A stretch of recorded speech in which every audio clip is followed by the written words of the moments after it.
नमस्कार, आप सभी का स्वागत है। मैं काशी वाले मिश्रा जी अपने इस चैनल द मानस वॉइस पे आप सभी का स्वागत करता हूं, अभिनंदन करता हूं। आशा करता हूं कि आप सभी स्वस्थ होंगे, अच्छे होंगे और अपने लोगों का ख्याल रख रहे होंगे। साथियों, भारत के खिलाफ डोनाल्ड ट्रंप के टैरिफ वार पर भारत के 146 करोड़ देशवासियों को एकजुट कर दिया है।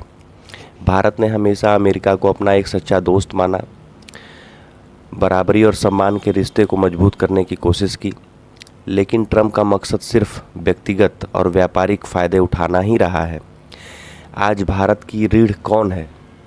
आज भारत की रीढ़ करीब 70 करोड़ लोग जो कृषि पर निर्भर हैं,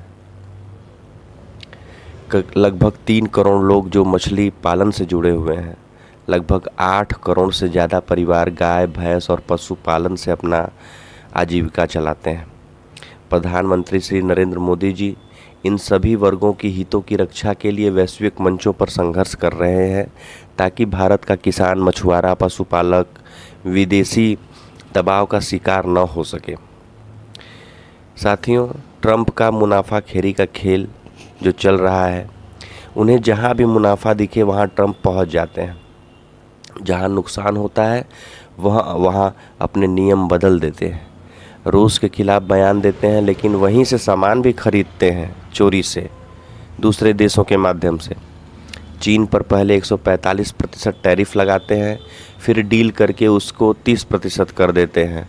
सहूलियत के हिसाब से दुनिया भर में टैरिफ लगाते हैं, लेकिन आज तक 90 से ज़्यादा देशों के साथ ट्रेड डील अधूरी पड़ी हुई है। दिसंबर 2022 से जून 2025 के बीच चीन ने रूस से 47% कच्चा माल तेल खरीदा, भारत ने 38% खरीदा। फिर भी ट्रंप चीन पर चुप हैं, लेकिन भारत पर टैरिफ का हथियार चला रहे हैं। साथियों, पाकिस्तान और ट्रंप की जो नज़दीकियां हैं, इस विषय पर मैं आपसे यही कहना चाहूँगा कि ट्रंप ने पाकिस्तान के आर्मी जनरल चीफ असीम मुनीर को बार बार अमेरिका बुलाया है। असीम मुनीर न प्रधानमंत्री है न राष्ट्रपति, फिर भी उनका दूसरा ये अमेरिकी दौरा इसी महीने हो सकता है। जून 2025 में भी वे अमेरिका गए थे और ट्रंप के साथ लंच किया था। लंच के बाद उसने ट्रंप के लिए नोबेल शांति पुरस्कार की सिफारिश कर दी थी, यह सोचकर कि भारत को वैश्विक मंच पर कमज़ोर दिखाया जा सके। पाकिस्तानी मीडिया का भारत विरोधी एजेंडा, प्रोपेगेंडा क्या है? पाकिस्तान का जो मशहूर अखबार द डॉन है, वो खुल करके भारत के खिलाफ आग उगल रहा है। भारत की तुलना इजराइल से करता है, पीएम मोदी की तुलना नेतन्याहू से करता है, राहुल गांधी को सच उजागर करने वाला नेता बताता है और ऑपरेशन सिंदूर को लेकर के राहुल गांधी के लोकसभा के भाषण की तारीफ भी करता है। स्पष्ट है, एकदम इससे स्पष्ट हो जाता है भारत का मीडिया, पाकिस्तान का मीडिया भारत की छवि को तोड़ने और हमारे विपक्ष को अपने हथियार के रूप में इस्तेमाल करने में जुटा हुआ है।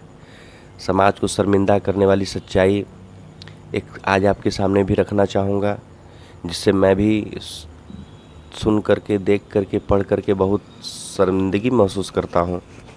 केरल हाई कोर्ट में एक ऐसा मामला सामने आया है जिसने पूरे देश का सिर शर्म से झुका दिया। एक 100 साल की माँ, जी हाँ, एक 100 साल की माँ पूरे एक सदी की उम्र में अपने ही बेटे से सिर्फ 2000 मासिक भरण पोषण के लिए कानूनी लड़ाई लड़ रही है। हाई कोर्ट ने भावुक होकर के कहा कि मुझे शर्म आती है। केरल हाई कोर्ट ने कहा कि मुझे शर्म आती है कि मैं ऐसे समाज का हिस्सा हूं जहां बेटा अपनी मां को 2000 रुपये देने से भी इनकार करता है और इसके लिए कोर्ट चला जाता है। यह सवाल सिर्फ उस बेटे से नहीं है, हम सभी से है। क्या हम इतने संवेदनशील हो गए हैं? जिस माँ ने हमें जो है जीवन दिया, हमारी हर ज़रूरत पूरी की, आज उसकी वृद्धावस्था में हम उसका सहारा बनने से मुंह मोड़ ले रहे हैं। जब एक माँ अपने बच्चों को पालने के लिए दिन रात मेहनत कर सकती है, तो क्या हम उसकी आखिरी उम्मीद में, आखिरी उम्र में उसको 2 वक्त की रोटी और सम्मान नहीं दे सकते? साथियों, यह मामला हमें याद दिलाता है कि देश की ताकत सिर्फ उसकी सेना, अर्थव्यवस्था में नहीं होती, बल्कि उसके सामाजिक मूल्य और पारिवारिक संस्कारों में भी होती है। साथियों, आप सभी से यही मैं प्रार्थना करूँगा कि आप सभी ऐसे सभी लोगों का मदद किया करिए, जिससे कि हमारे समाज को एक प्रेरणा मिल सके और ऐसी चीज़ें हमारे समाज में फिर हम सभी को सुनने को न मिल सके। बहुत बहुत धन्यवाद। मिलते हैं साथियों अगले राष्ट्रवादी वीडियो में। जय हिंद। तब तक के लिए धन्यवाद।